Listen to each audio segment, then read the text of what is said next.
Consensus 2024 is right around the corner, and there are a ton of events happening that we all here at CoinDesk are very, very excited about. One of those events is the EasyA Consensus Hackathon, a 3-day multi chain IRL hackathon that's going to feature some of the most innovative and creative builders in the space, some of the best developers in the world, the most famous investors, and blockchain leaders will all be involved in this. Now, I have two people here to unpack what this is going to look like, and they are the two perfect people to unpack what this is going to look like. EasyA co-founders Dom Kwok and Phil Kwok. Welcome to First Mover. Thanks for having us on, Jen. Hey everyone. Amazing. So let's start by laying the foundation for the initiated. Just give me a quick introduction to EasyA. What is it that you guys do? So EasyA, you can think of it like Duolingo for blockchain. We allow anybody to learn about the top blockchains right from the comfort of their own app. So it's an app that allows anybody to learn about the top leading L1s and L2s with the push of a few buttons. You can go all the way from zero, knowing nothing about a particular blockchain, all the way up to actually deploying a first smart contract. We're the biggest Web3 education app now. We're coming up to 1 million developers. So anywhere from, if you're in the States, if you're in the UK, Europe, those are our two main markets. You can just learn about it. But the app is available wherever you are in the world on all Play Store and App Store. All right. And Dom, we got to talk about this. You two are brothers who have co-founded this company. What's it like working with your sibling? Well, I think it's great. Phil and I obviously grew up together in the UK and in the US. And, ever since leaving university, we've worked together on different startups. Even actually, in fact, during university, we founded two e-commerce startups, exited those, and then decided to focus on blockchain full time after working briefly in finance and law. So yeah, definitely think it's been a great journey, and no one else I'd rather build EasyA with. I feel like there are a lot of siblings watching this who just can't imagine uh, building successful companies in the way that you've just outlined. So, congratulations on that feat. I think that that deserves some applause. Thank you. And I didn't force Dom to say that. All right, let's talk about the hackathon. You partnered with CoinDesk for this 3-day hackathon at Consensus. I got to ask you, why partner with CoinDesk on this? Why not do it on your own? Yeah, no, CoinDesk obviously is, the premier marketing company in Web3. And ultimately, we wanted to do this hackathon at Consensus, really to attract sort of the world's best developers. And we thought there'd be no better partner than CoinDesk to do so.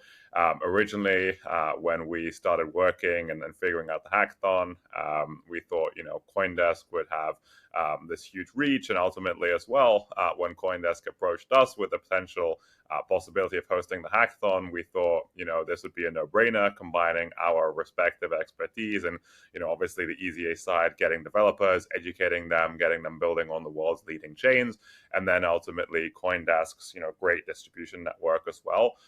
We thought this would be a great partnership with tons of synergies. So ultimately we thought, this is going to be probably one of the most important hackathons, and ultimately, coming up with 2 months to go to the hackathon, it's definitely shaping up to be quite the event. We have amazing speakers coming in, top VCs who will be actually judging the pitches on the final day. We have just announcing today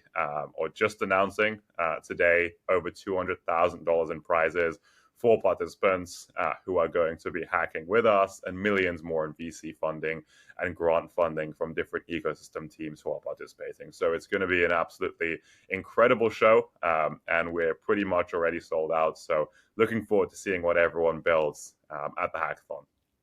Phil, it sounds like the two of you have been to your fair share of hackathons and thought through really challenging problems, come up with solution to those problems. What makes a hackathon really good? And I guess more specifically, what's going to make this hackathon really good?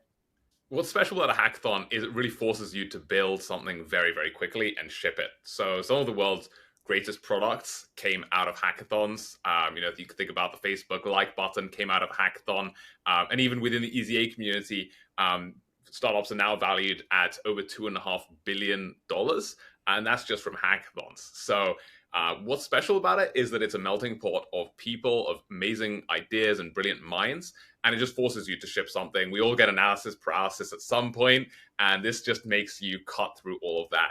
This hackathon in particular is really special because, of course, it's hosted alongside the main consensus conference in exactly the same venue. And so hackers are going to be able to come to the hackathon, but also pop downstairs, attend amazing talks by the industry's world leaders, and get inspired by them. So they'll then come right back up, start hacking again at the hackathon or re-begin hacking. And we're going to have mentors who've flown in from all over the world to be there. Especially on the roster of people who are also coming to hack. There's one thing to have top blockchains, top mentors, and top judges as well, but it's quite another as well. A huge part of it is also the other people that you'll meet at the hackathon. So we have people flying from top universities, from Harvard, Stanford, Yale, Brown, you name it, and also people from amazing companies, from the Metas of the world to the Netflixes of the world to the Amazons, you name it. Everybody is coming, and they're going to be launching their ideas. And we think of the hackathon not just being a hackathon where you start on one day and you end on the other, and that's it. As Dom said, we have millions in grants and VC funding available at this hackathon, and it's going to be this place where people can launch their startups, and actually it's going to be the breeding ground for the next Web3 unicorns. Dom, talk to me about what a winning project looks like in your eyes. What elements does a winning project need to have? Definitely. So winning projects typically that we see at some of our hackathons typically have a couple of characteristics. Number one, they have a really robust team. So this doesn't necessarily mean they have real expertise in blockchain per se, but they've all had interest in founding startups before, in launching companies. They have backgrounds where, maybe they've actually launched a small business in the past, and they really know what it takes to actually bring a product to market and actually sell it to people. So that's a really big underrated factor. I think when people look at hackathon projects, they typically look at it from a technical perspective. And while technicals are definitely important, and you need to have expertise and you need to know how different blockchains work, especially the ones that you're building on, obviously, it's really about actually marketing the product, selling it to people, seeing, what actually resonates with the end user and why would someone use it. I think in Web3, there's so much interesting technology, but oftentimes, the use cases aren't always there. People don't always know, why would I use this product? How is it actually going to fit into my daily life? And so actually being able to articulate what you are building and actually show people, for example, why they would use your product is super important. And then, of course, good team dynamics always come into play, and actually having a desire to keep on building your project well beyond the hackathon is something that we also always look for. So making sure, for example, that, obviously winning the prize bounty is one thing, but then thinking about what is the future roadmap? Where are they going to go afterwards? Are they going to then go and raise a seed round, then a Series A, and continue their journey, like we've seen so many successful EasyA projects do in the past. Like Phil mentioned earlier, projects now have a combined valuation of 2.5 billion, and those are all hackathon projects that have come out of our hackathons in the last couple of years.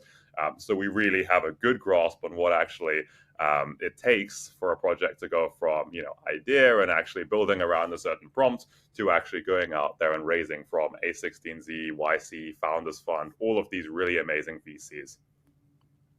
Phil, tell me a little bit more about the developer experience. You started kind of unpacking it there for me. It's going to be at the consensus venue.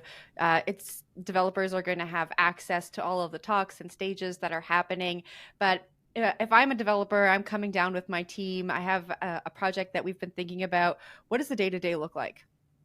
Yeah, great question. Well, first of all, you're going to get a hero's welcome from none other than yours truly, Dom and Phil. Of course, me. We're going to welcome you to the actual consensus hackathon bright and early in the morning. That'll be the first day. You're then going to be greeted by the actual blockchains themselves. And so we're going to have people who have flown in from really across the world, who have flown in from the UK, flown in from other states within the States, people who've flown in from Asia as well. They're all going to be able to be there so that you can meet them. They're going to be hosting workshops. Day two, it's going to be stuck into the hackathon. We're going to have a very, very special set of panels as well from other blockchains. They're going to be debating with each other. They're also going to be talking about different themes that you should look out for. We're going to have a happy hour that day as well. And on the final day, you're actually going to be able to pitch in front of an all-star roster of judges and also, of course, the chains themselves. So really, it's going to be an amazing experience. It's 3 days, and developers are going to be able to go all the way from just, an idea all the way up to launching their startup. And of course, there's a huge amount of grant funding available. So really, it's an opportunity not just to build, but also to network and get to know other people who will help them in their journey later on. There's a multi-chain aspect to this hackathon. You keep mentioning all of the chains that will be there.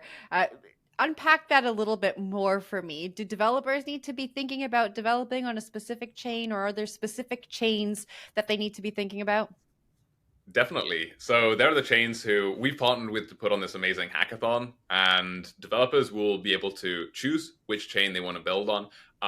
They could choose just one. Sometimes there's the opportunity to be able to choose multiple if they interconnect with one another well. But typically, developers are going to have to be able to choose one chain or the other. And of course, there are going to be synergies between each one. But at least at this hackathon, they'll start off just developing on one chain.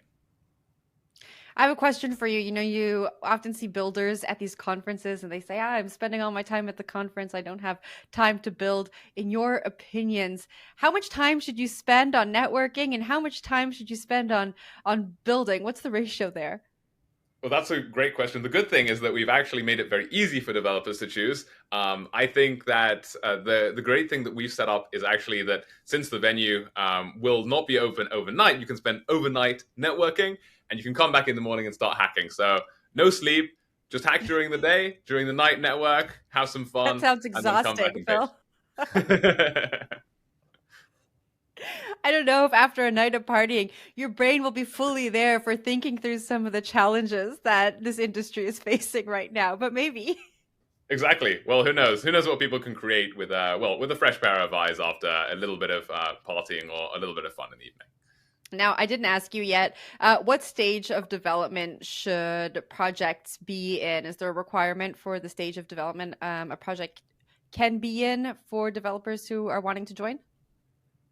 Yeah, so we're really accepting applicants who either are starting afresh or have existing projects. Of course, depending on where you come into the hackathon, your project will be judged relative to where your project is currently. So, for example, if you are starting completely afresh, building something new on, SUI, for example, which is one of our great partners on this hackathon, then you'll be judged in that light, and the judges will know that, of course, from your GitHub repo. But ultimately, if you're coming in at the maybe slightly later stage, and you want to build out an extra feature or whatnot on one of the partners' technologies, then of course you're able to do so. But obviously, the work that you do in those 2 to 3 days of the actual hackathon itself is what's being judged. It's not being judged relative to maybe the previous year that you've spent building your project, just to make sure everyone has a level playing field and everyone's judged fairly. All right, before we wrap this up, Phil, I want to ask you, what's one piece of advice you wish someone would have given you when you were building your first product? That is a great question. I think I distill it down. If this is just a rapid fire one sentence, I'd say launch fast. I think that I mentioned this earlier. You can get analysis paralysis so easily. Just launch fast. I think that's why hackathons are so good. You come in, you're forced to actually build a product and ship it. Don't overthink it. Just do it. Dom, a piece of advice you wish you would have had when you were building your first project? I think one piece of advice a lot of people forget is, really speak to people out there, speak to your potential users, figure out whether they would actually use what you're about to build. And if so, then go ahead and build it. Don't spend, half a year building something and then come to it and realize, oh, actually, no one's going to use the product because I never actually, tested this idea with people who, might be my potential users.